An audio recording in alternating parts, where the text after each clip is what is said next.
The Galaxy Z Flip7 might just be the first foldable Galaxy phone to sport an Exynos chip, and that's a pretty big deal. Ever since the first Galaxy Fold dropped back in 2019, Samsung has always stuck with Qualcomm's Snapdragon chips.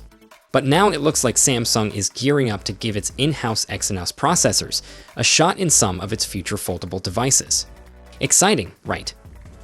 Samsung actually gave us a sneak peek at this game-changing Exynos 2500 chip during an earnings call a few months ago.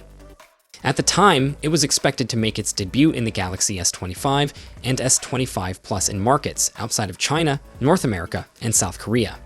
But here's the twist. Reports are now saying that the Exynos 2500 could show up in the Galaxy Z Flip7, expected to launch sometime in the second half of 2025. This would be the first Galaxy foldable to ditch Qualcomm and go with an Exynos chip, marking a huge shift in Samsung's strategy.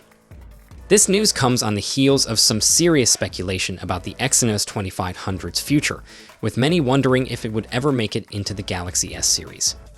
Well, looks like those rumors were spot on. The chip might not be in the S25 after all, but it's definitely making an appearance in the Z Flip7. A senior Samsung official even confirmed that mass production of the Exynos 2500 is set to kick off next year. So, yeah, it's happening. But why is this such a big deal? For one, it's Exynos' official entry into the foldable phone market, a space that's been dominated by Qualcomm for years.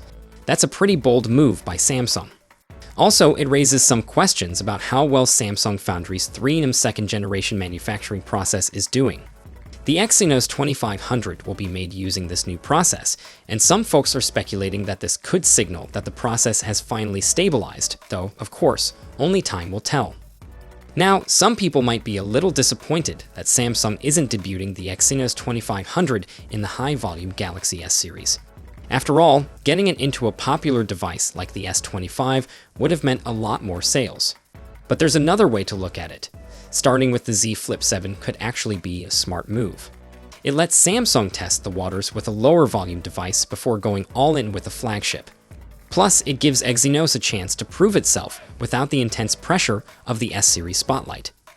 So, what do you think about the Exynos 2500 making its debut in the Z Flip7?